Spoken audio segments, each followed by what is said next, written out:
Ini yang bakal jadi headline besok. Padahal kita mau bicara kota lebih luas. Bapak Ibu semua, kita adalah orang-orang yang dipilih secara politik melalui proses pilkada.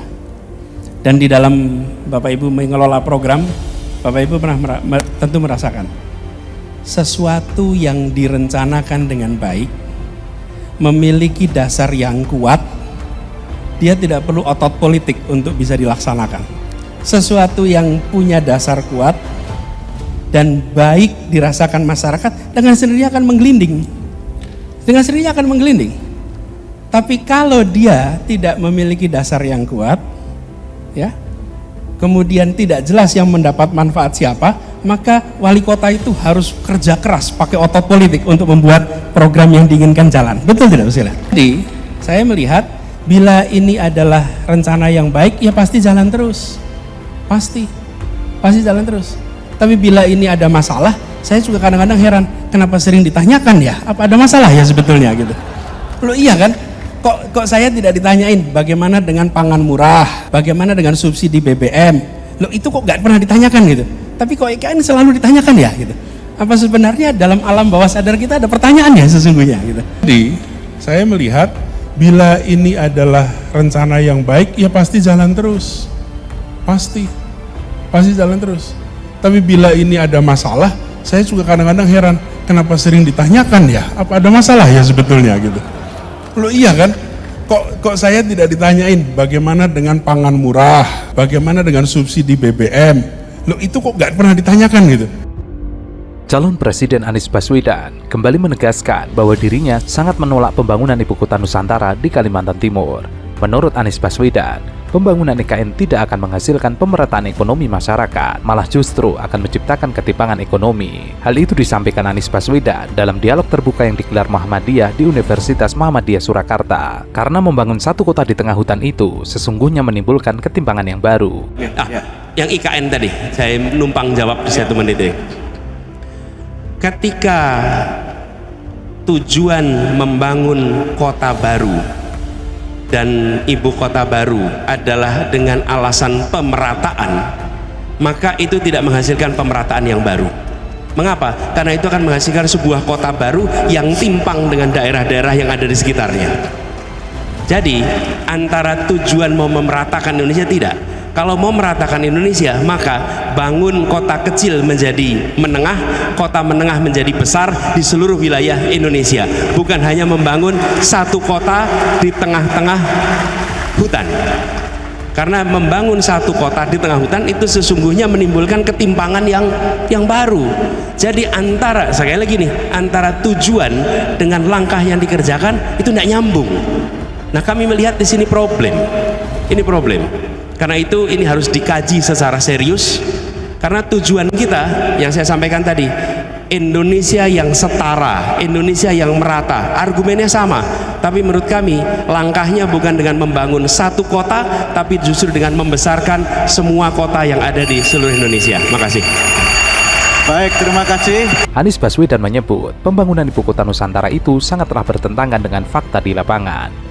Apalagi, pembangunan kota baru hanyalah akan membuat ketimpangan dengan daerah sekitarnya. Jadi antara tujuan dengan langkah yang dikerjakan tidak nyambung. Karena itu, Anies berpandangan membangun Indonesia tidak cukup dengan membangun satu kota, akan tetapi harus membangun dan membesarkan seluruh kota yang ada di Indonesia. Menurutnya, langkahnya bukan dengan membangun satu kota, tetapi justru dengan membesarkan seluruh kota yang ada di Indonesia. Capres Anies Baswedan juga menegaskan bahwa tujuannya memeratakan Indonesia dimulai dengan membangun kota-kota kecil yang ada di Indonesia. Maka yang harus dilakukan yakni membangun kota kecil menjadi menengah dan menengah menjadi besar di Indonesia. Pada kesempatan ini, Anies juga mengaku selama dirinya menjadi Gubernur DKI Jakarta, ia tidak pernah menerima perintah dari pemerintah pusat untuk memperbaiki sistem kesehatan dan pendidikan. Selain itu, selama dirinya menjadi Menteri Pendidikan, juga tidak ada perintah dari pemerintah pusat untuk membuat program pendidikan. Pernah tidak ada perintah untuk memperbaiki pendidikan? Tidak pernah. Kalaupun ada perbaikan pendidikan dan kesehatan di setiap daerah masing-masing, hal itu bukanlah perintah langsung dari pusat, melainkan atas inisiatif pemerintah daerah masing-masing.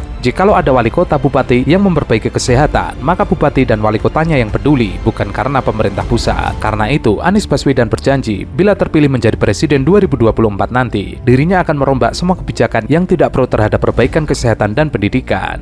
ke depan harus diubah. Harus ada guideline dari pusat untuk semua isu harus dikerjakan semua daerah. Mana lah? 3 kilo lagi lah. 10 kilo kagok. Udah 7 kilo, udah. Aku 7 kilo aja hari ini. Pas. Ih, Mbak Nana 3 kilo lagi kagok 10 kilo. Yuk. Ayo. Udah. Pas nih aku 7 kilo. Harus 3 kilo lagi. Jadi 10 pas. Ya udah, asal Teh Sali bisa jawab dulu satu pertanyaan. Aku kasih pertanyaan, kalau bisa jawab aku deh 3 kilo. Oke, siapa takut? Aku kan smart.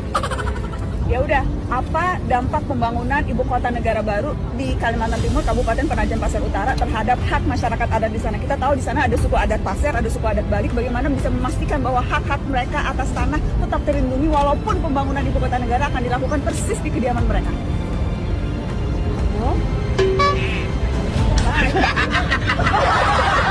Apa yang diungkapkan oleh Anies Baswedan ternyata sesuai fakta. Belakangan, media asing menyoroti rencana pemerintah Indonesia memindahkan ibu kota negara yang dianggap mendatangkan polemik. Di antaranya adalah nasib suku asli yang terancam tergusur dan tidak lagi memiliki tempat tinggal. Suku asli Penajam Pasir Utara, lokasi ibu kota negara Nusantara, dalam rilis oleh BBC, mengaku khawatir akan terusir dari tanah leluhurnya sendiri. Di zaman sekarang, sudah kesusahan mencari pekerjaan, apalagi nanti lebih susah lagi.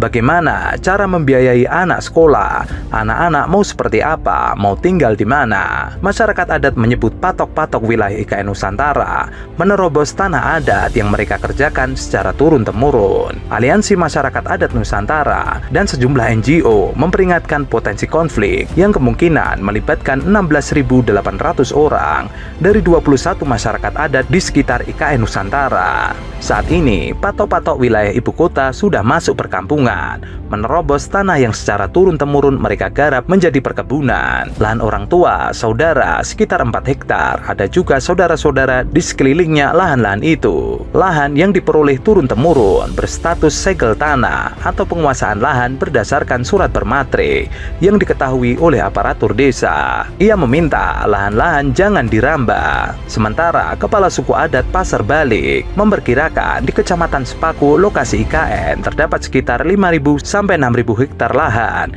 nenek moyang yang belum mendapatkan sertifikat kepemilikan. Lahan-lahan itu disebut sebagai satu-satunya penopang hidup. Karena hutan habis semua, mata pencarian juga habis. Mereka berharap sebelum pembangunan ibu kota negara benar-benar dimulai, urusan kepemilikan tanah tersebut diperjelas, dengan berharap pemerintah memberikan surat-surat kepemilikan tanah kepada masyarakat adat.